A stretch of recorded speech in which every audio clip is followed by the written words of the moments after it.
What is going on, everybody? Welcome back to the channel. Today we're going to be taking a look at every single custom figure that I made or I had made by somebody in 2024, and we have quite a bunch to go through, so let's go ahead and get right on into it. Alright, so some of these are incomplete just because I never got around to really fixing them because the end of the year is kind of hectic.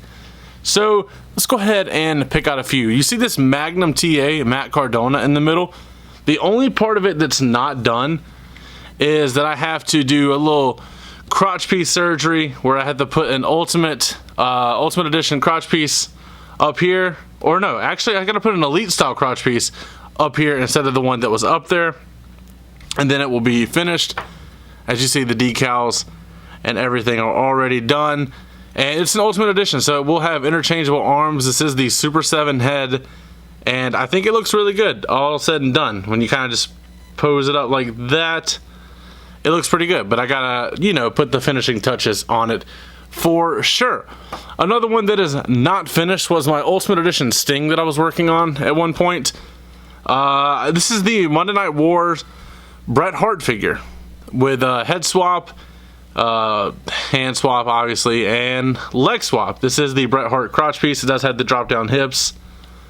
But I was going to use this to make Sting. I don't even think this belt is accurate to the one he held, but I mean, I'm satisfied with it so far, but I just got to, you know, get it done, obviously. But that's all the parts for it. Another one that is unfinished would have to be this Scarlet Spider Rey Mysterio. I tried to find a more modern Rey Mysterio head that would fit the color, but none of them work unless you want to paint it. All I got to really do here is just acetone off the designs and finish that off. But I think it will look good once it is done. Like I said, I wish I was using a modern era Rey Mysterio for this instead of the WCW one. But that's life, as some would say. Let's see what else is. Everything up here is finished once again. So let's go ahead and get into the one there's a couple non-wrestling, but I did Walt Disney. This is the Paul E. Dangerously body. And I don't remember where I got this head from. I had it painted by Artman Studios, or Artman Custom Studios, something like that, on Instagram. And I'm very pleased with this. I'm a big Disney guy, so yeah, it's a nice little personal piece for me. Then after that, we do have Joe Hendry. I don't remember exactly what match this was off the top of my head. Heads from Headeration, work done by Alpha Action Figs. This is the Roddy Piper Ultimate Edition from Walmart, and I'm very pleased with it. I think it's a very great custom, to be honest with you, and I'm very pleased. Hopefully he shows up on the Royal Rumble. Maybe he was on Raw last night or 2 nights ago at the time of recording, so ain't no telling. Our next custom is Swerve from Revolution 2024. I was at this pay-per-view and I knew once I saw it I had to have a custom figure of it. I don't know if he had the title. I don't think he had the title at that show. I just threw it on there anyway. But very pleased with that. And then followed by Swerve is another custom from that pay-per-view. It is Will Ospreay. The Swerve head came from Headeration. This one came from Craniac. I like this one a lot. Of course, both of these were done by Alpha Action Figs.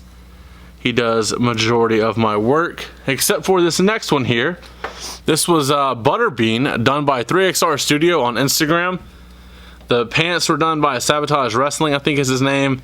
This is just a solid custom. It's very niche, obviously, but man, this is a good figure, and I love it. I love this Butterbean figure. So after that, we're gonna have Alley Catch wearing her Poison Apple gear from what was it? I don't remember. It was something in GCW. But I love it. It's based off like Snow White. I couldn't decide on what parts to use. Some felt too big, some felt too small. So it's kind of an amalgamation. So in other words, she just got thick thighs on the custom. But this head is from Riot Zoo. Tattoos from Curb Stomp. You guys know the deal with all of that. Love this figure as well. Obviously, I wouldn't have had a custom made of it if I didn't. Up next, we do have KSI. This head is from Riot Zoo. This is based off one of his boxing matches. I don't remember which one it was. Work done by Alpha Action Figs. Decals by Curb Stomp. Or, actually, no. Alpha did the decals of this one. So, that is nice. Our next one is from Hederation, entirely done by him. This was the music video Joe Hendry. Very, very nice with the blue shirt, the white pants. It's kind of iconic at this point. Everybody knew about this man over the summer. Hopefully we see good things from him in 2025. After that, we do have a one that I didn't even do a video on. This is No Way I'm Dar. This is just a little personal fix-up. I kind of want to add a proper beard to this. Maybe shape up the hair a little bit. Make it look kind of like he does in the Metaphor now in NXT. But a simple little cruiserweight custom to use that that Cameron Grimes torso, which not many people are going to be able to use. Then we have the Gun Club.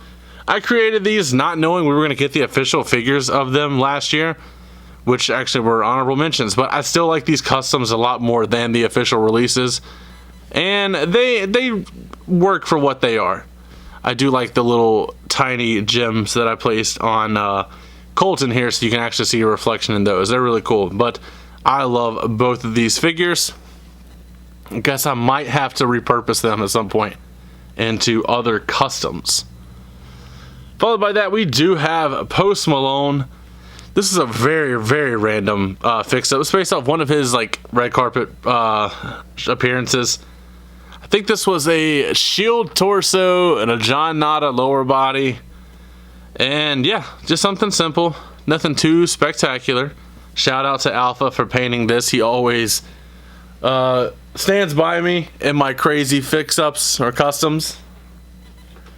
Then something very random was the decision to crank out the Spirit Squad for absolutely no reason other than the jokes. Who did not love seeing these guys get whooped up on during the Ruthless Aggression era? We have all 5 members here. I believe that accessory came with the Vaudevillains 2-pack.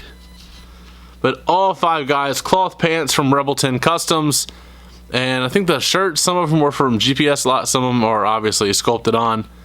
But Spirit Squad is just absolutely unreal to have those. And then my last custom, or the year, not the last one that was actually done, just the last one we're going to talk about, is none other than my Ultimate Edition Samoa Joe. This one's quite the interesting one put together because I did a video talking about it and then I actually changed some parts of it. So the towel is obviously from a Samoa Joe Elite. He looks too skinny if you take the towel off, but it looks fine with the towel on. This is the George the Animal Steel torso. These shorts are from Rebel 10 Customs. The knee pads are from his Jazzwares figure, but the range of motion is just not good on those. I gotta figure out another solution for that because the Mattel one had sculpted on knee pads, so that's not gonna work. And then for the boots, it's actually Jazzwares boots on a Mattel leg. So I was pretty happy to pull that off. I do like their the kick pads, and normally I don't use Jazzwares parts at all for customs because I'd rather have a Mattel body. But I do like the final look of that. But that is every single custom that I had made or made myself in 2024. Let me know what your favorite custom was down in the comments below. As always, don't forget to like, comment, subscribe, and last but not least, take it easy.